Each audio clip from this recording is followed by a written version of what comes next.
Canada ने एक बार फिर साफ कर दिया है कि उसका इमिग्रेशन सिस्टम अब सिर्फ ज्यादा एप्लीकेंट्स लाने पर नहीं बल्कि सही स्किल्ड टैलेंट चुनने पर फोकस कर रहा है। मई 2026 के नए एक्सप्रेस एंट्री ड्रॉ में कनाडा ने 380 लोगों को परमानेंट रेजिडेंसी के लिए इनविटेशन भेजा है और इस बार भी फोकस उन्हीं सेक्टर्स पर रहा जहां लेबर शॉर्टेज सबसे ज्यादा है। तो आज इस वीडियो में हम समझेंगे नया पीएनपी ड्रॉ क्या है, सीआरएस स्कोर इतना हाई क्यों है, किन प्रोफेशनल्स को प्रायोरिटी मिल रही है, इंडियंस के लिए इसमें क्या मौके हैं और कनाडा का पूरा कैटेगरी बेस्ड इमिग्रेशन सिस्टम आखिर काम कैसे करता है। तो चलिए फिर जल्दी से वीडियो को शुरू करते हैं। हाय, मेरा नाम है वर्षा दुबे और आप मुझे देख रहे हैं एनबीटी टेक एड पर। कनाडा ने 11 मई 2026 को प्रोविंशियल नॉमिनी प्रोग्राम यानी PNP specific express entry draw आयोजित किया।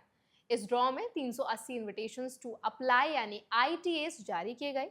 सबसे कम रैंक वाले इनवाइटेड कैंडिडेट का सीआरएस स्कोर 798 रहा, यानी इस बार कंपटीशन काफी स्ट्रॉन्ग था और प्रोविंशियल नॉमिनेशन वाले कैंडिडेट्स को ही बड़ा फायदा मिला।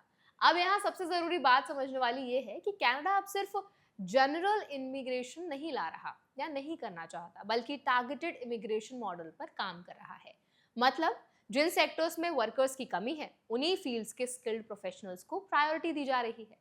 रिपोर्ट के मुताबिक health care and social services, STEM occupations, education, skill trades, transport occupations और फ्रेंच लैंग्वेज प्रोफिशिएंसी वाले कैंडिडेट्स को ज्यादा फोकस किया जा रहा है। कनाडा का कहना है कि कैटेगरी बेस्ड ड्रॉज पूरे साल जारी रहेंगे ताकि लेबर मार्केट की जरूरतों के हिसाब से स्किल्ड प्रोफेशनल्स को जल्दी परमानेंट रेजिडेंसी पाथवे दिया जा सके। इसका मतलब यह है कि अगर किसी एप्लीकेंट का प्रोफाइल कनाडा की इकोनॉमिक डिमांड से मैच करता है तो उसके चांसेस पहले से बेहतर हो सकते हैं। अब एक्सप्रेस एंट्री सिस्टम के रूल्स को आसान तरीके से समझ लेते हैं। कनाडा मेनली 3 तरह के ड्रॉज करता है। पहला होता है जनरल ड्रॉ, जिसमें सबसे ज्यादा सीआरएस स्कोर वाले कैंडिडेट्स को इनविटेशन मिलता है। दूसरा होता है प्रोग्राम स्पेसिफिक ड्रॉ, जिसमें किसी खास इमिग्रेशन स्ट्रीम जैसे पीएनपी के कैंडिडेट्स को टारगेट किया जाता है। और तीसरा होता है कैटेगरी बेस्ड ड्रॉ, जहां स्पेसिफिक ऑक्यूपेशंस और स्किल्स के आधार पर इन्विटेशंस दिए जाते हैं।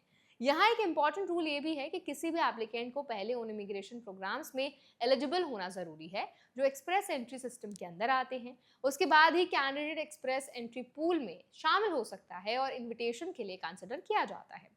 अब इंडियंस के लिए सबसे बड़ा सवाल यही होता है कि पीएनपी इतना इंपॉर्टेंट क्यों माना जाता है। इसका जवाब सीधे सीआरएस स्कोर में छुपा है।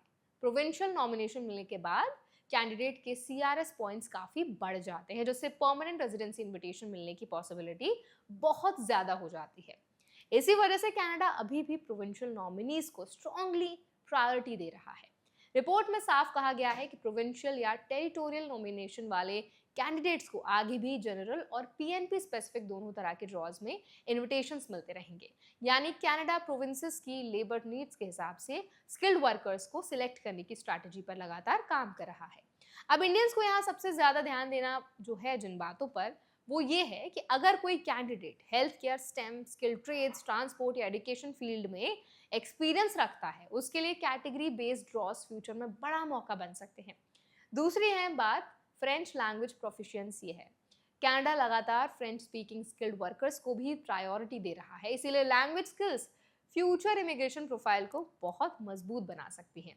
इसके अलावा एप्लीकेंट्स को अपने documents, work experience, of proof of education, credentials और लैंग्वेज स्कोर्स पूरी एक्यूरेसी के साथ तैयार रखने चाहिए, क्योंकि कनाडा का इमिग्रेशन सिस्टम अब हाईली डेटा ड्रिवन और प्रोफाइल बेस्ड सिलेक्शन मॉडल पर काम कर रहा है।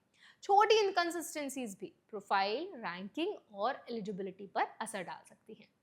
तो अब इस पूरे अपडेट पर आप क्या राय रखते हैं, आपका क्या फीडबैक है, कमेंट्स में ज़रूर बताएं। अगर आपको ये वीडियो अच्छा लगा हो तो उसको लाइक भी करें, अपने फ्रेंड्स और फैमिली के साथ शेयर भी करें। ऐसे और अपडेट्स के लिए हमारे चैनल एनबीटी टेक एड को भी ज़रूर सब्सक्राइब करें।